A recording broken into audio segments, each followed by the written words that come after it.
शफकत साहब, मुझे आपकी तवज्जो सबसे पहले चाहिए।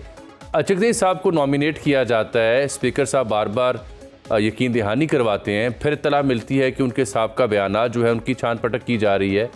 तो अचकज़ई साहब को अपोजिशन लीडर नॉमिनेट क्यों नहीं किया जा रहा? एक इत्तला ये भी हुकूमती हल्के देते हैं कि विद इन PTI कुछ लोग ऐसे हैं जो चाहते हैं कि जी अचकज़ई साहब हमारी नुमाइंदगी नहीं करते, इन्हें अपोजिशन लीडर ना बनाया जाए। ये क्या मामला है? जी कोई ऐसी बात नहीं है। हम 74 मेंबरान नेशनल असम्बली ने एक एक्विजिशन, एक एप्लीकेशन गुजारी है जनाब स्पीकर साहब को, और उसको 6 माह हो गए हैं कि महमूद खान अचकज़ई साहब को हमारा लीडर ऑफ अपोजिशन नामजद किया जाए। तो उन्होंने फिर कहा जी कुछ सिग्नेचर मैच नहीं हो रहे, तो हम सारे लोग 2 दिन पहले 3 दिन फिर उनके ऑफिस में चले गए कि भाई बताएं कौन है जिसके मैच नहीं हो रहे। हम सारे आपको कह रहे हैं कि उन्हें मुकर्रर कर दिया जाए, और उन्होंने वादा किया है कि ये सेशन कल होगा तो उसमें वो मुकर्रर हो जाएंगे। कोई लॉजिक नहीं है, कोई बात नहीं है कि उनको क्यों डिले किया जा रहा है। आपकी नेशनल असम्बली कंप्लीट ही नहीं है जब तक लीडर ऑफ अपोजिशन वहाँ पे नहीं है। तो पाकिस्तान तहरीक इंसाफ के जितने मेंबरान हैं सारे एग्री हैं, और सारों ने ही कहा है कि एप्लीकेशन दी है कि उनको मुकर्रर किया जाए। ठीक, तो तारिक खलील संधू साहब, क्या वजह बन रही है जब उनके यहाँ जो क्लैरिटी है, हुकूमत क्यों नहीं अपोजिशन लीडर तयनात करती है? अचकज़ई साहब से क्या मसला है किबला? जी बहुत शुक्रिया जामी साहब, आपका भी और सोनो टीवी का भी। मेरे भाई हैं शफकत अवान साहब, ही नोज के he is a practising lawyer, और हम लकीली मैं भी एडवोकेट हूँ काफ़ी अर्सा से। इनको पता कि ये जो पेंडिंग था इनका मसला सब जुडिस था अपोजिशन लीडर के बारे में, गौहर यूसुफ साहब का केस चल रहा था। तो पिछले हफ्ते इन्होंने डॉक्यूमेंट्स ला के दिए हैं कि वहाँ से क्लियर हो गया, तो उसके बाद प्रोसीजर शुरू हो गया।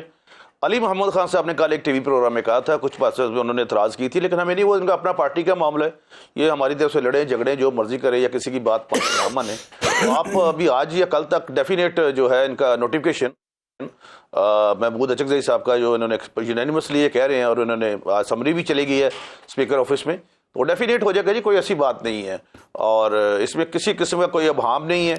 लेकिन चूंकि मामला सब जुड़स था, और अवान साहब मुझे इस बात पे आई होप बेल आउट करेंगे, क्योंकि इन्हीं की तरफ से पिटीशन दायर थी पेशावर हाई कोर्ट में इस अपोजिशन लीडर की तकरीर के हवाले से।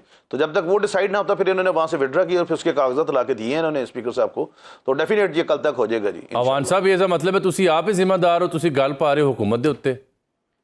बिल्कुल ऐसी बात नहीं है। तारिक खलील संधू साहब को मैं ये बताना चाहता हूँ कि इलेक्शन था जिस दिन, मेरे पास जजमेंट पड़ी है भाई, मैं भेज देता हूँ अवान साहब जी। मैं आपको जजमेंट भेज देता हूं कि मैं तो अपना केस कब से, मुझे बात करने देंगे आप। और उसको विड्रा हुए एक बहुत टाइम गुजर चुका है, और उसके अब आप मुझे बोलने देंगे तो नहीं बोले वो सिर्फ संधू साहब सिर्फ ये कह रहे हैं कि मेरे पास वो जजमेंट है जिसका वो हवाला दे रहे हैं, बल्कि हवा में लहरा रहे हैं वो ऑन रिकॉर्ड। जी शफकत साहब बात पूरी कर लें आप। सिर्फ उनसे कहें कि उससे उस पर डेट पढ़ लें कि वो केस कब विड्रा हुआ था, तो इनको भी समझ आ जाएगी और मुझे भी समझ आ जाएगी। जी तारिक खलील संधू साहब, बात इतनी सारी है। ये 2 केसेस थे इनके, जिस पहले केस की बात कर रहे हैं वो था जब इनको अपना जो आपके पास जजमेंट है जिसको लहरा रहे हैं, इस जजमेंट पे डेट पढ़िएगा कि इस जजमेंट पे क्या डेट लिखी हुई है केस विड्रॉल की। ये है नहीं पढ़ेंगे आप यकीनन? नहीं बिल्कुल पढ़ेंगे। 2 हफ्ते पहले की है, 2 हफ्ते पहले की। हाँ जी नहीं डेट बताइएगा, डेट क्या है? वो कह तो रहे हैं 2 हफ्ते रहा हूँ भाई, अभी मैं चपड़ के इसके बाद बताता हूँ। मैं 2 हफ्ते पहले की मैंने आपको कह दिया, मैं आपको भेज देता हूँ। मुझे डेट बता दे। चले वो उतनी देर में तारीख नहीं, मुझे डेट बता दे। जामी साहब इनसे डेट पूछ लें बस। अवान साहब I am not bound. Jami साहब इनसे डेट पूछ लें, अगर मैं आप इनसे डेट पूछ लें बस। पहले पेज पर सबसे ऊपर डेट लिखी होती है। सर ये क्या बात हुई? मैं तो विड्रॉल की जो है वो बता रहा हूं, सीनियर है जी इनको कहे पहला पेज निकाले और हेड नोट के बिल्कुल राइट नीचे डेट लिखी होगी, मुझे वो डेट पढ़ के बता दें कि आप चले एक मिनट अवान साहब आप बता दें कौन किस डेट को विड्रॉ किया आपने? जी वो मुझे एग्जैक्ट डेट याद नहीं है, but it was 3 month ago. तो फिर अगर आपको याद नहीं तो आप मुझसे क्यों बार बार ये पूछ रहे हैं? फिर इसलिए कह रहा हूँ कि आप 2 हफ्ते कर रहे हैं, मुझे डेट बता दें। मैं 3 मंथ पहले की बात कर रहा हूँ। आपके पास मैं डेट भी बता दूंगा, बता देता हूँ। आप उसके पहले पेज पर लिखी होगी। एक मिनट ठहरे ना, इस बात को भी कर लेते हैं, मुकम्मल कर लेते हैं। मैं आपको बता देता हूँ ड्यूरिंग वक्फा। लेकिन मतलब ये कोई बोन ऑफ कंटेंशन तो नहीं है ना, मैं आपसे झूठ तो नहीं बोल सकता। आपको पता भी है मेरा आपका तल्लुक है। आप मेरे भाई हैं, लेकिन आप डेट पढ़ेंगे तो मामला हल हो जाएगा। नहीं तो आप यार ये कहां पे आप अटक गए हैं? मैं सादा करता हूं। देखिए मेरे साथ है, सादा करता हूं। शफकत साहब आपकी सुई तारीख पे क्यों अड़ी है, उसके पीछे लॉजिक क्या है? फिर मैं संधू साहब से जरा इसका जवाब लेता हूं। मैं इसलिए अड़ी हुई है कि केस विड्रा हुए कोई 4 महीने पहले हमने ये केस विड्रा कर चुके हैं, और ये आज की बात नहीं है। और उसके बाद हम मुसलसल कह रहे हैं कि please nominate Mahmood Khan Achakzai as the leader of opposition, और ये कहते हैं जी केस आज इन्होंने विड्रा किया है। मैं इसलिए इस पे सुई अटकी हुई है कि तरीके से रोके रखा और आज अदालत का सहारा ले रहे हैं। मैं इसलिए कह रहा हूँ। ठीक है, ये है वो आप गलत कर संधू साहब, ये है वो मंतक जो शफकत साहब जिसकी वजह से बार बार तारीख के ऊपर अड़े हुए हैं। अब आप फरमाइए।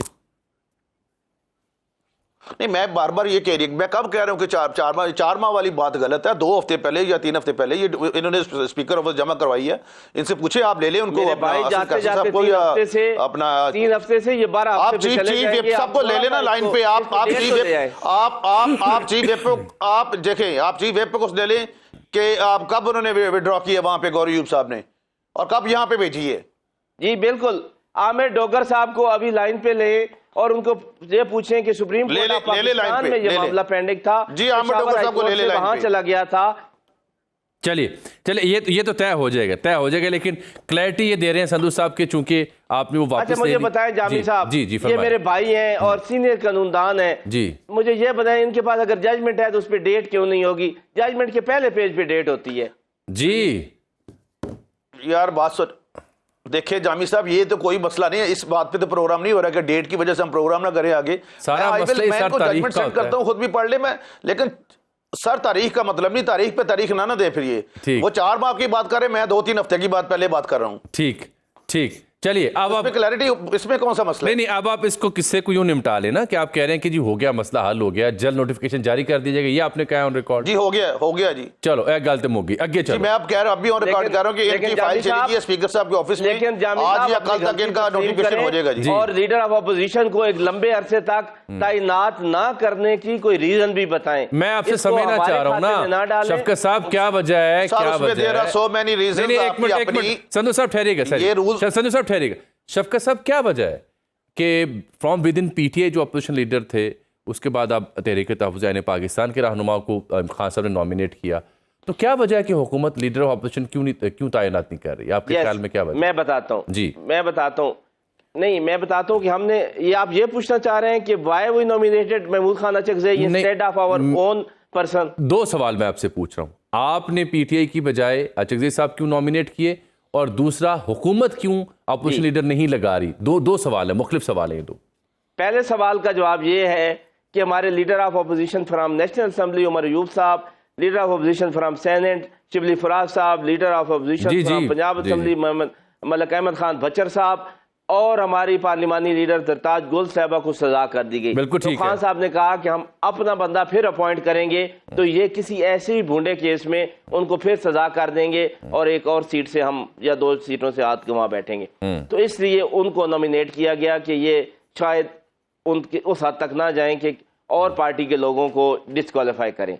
दूसरी बात यह है कि महमूद खान अचकज़ई साहब आइन की बात करते हैं, महमूद अचकज़ई साहब सिविल सुपरमेसी की बात करते हैं। महमूद अचकज़ई साहब कहते हैं कि आइन को अपनी असल सूरत में बहाल करो जो 73 का है। ये वो बातें हैं जो आज के लोगों को पसंद नहीं आती, और सिर्फ सिंपल यही रीज़न है उनको डिलेइंग टैक्टिक्स करके कि वो जितना ज़्यादा असेंबली में बतौर लीडर ऑफ अपोजिशन होंगे इतना ज़्यादा बोलेंगे। मैं समझ गया। बार करेंगे। आपकी दलील ये है कि जी ये वजह है जिसकी वजह से हुकूमत उनको अपॉइंट नहीं कर रही।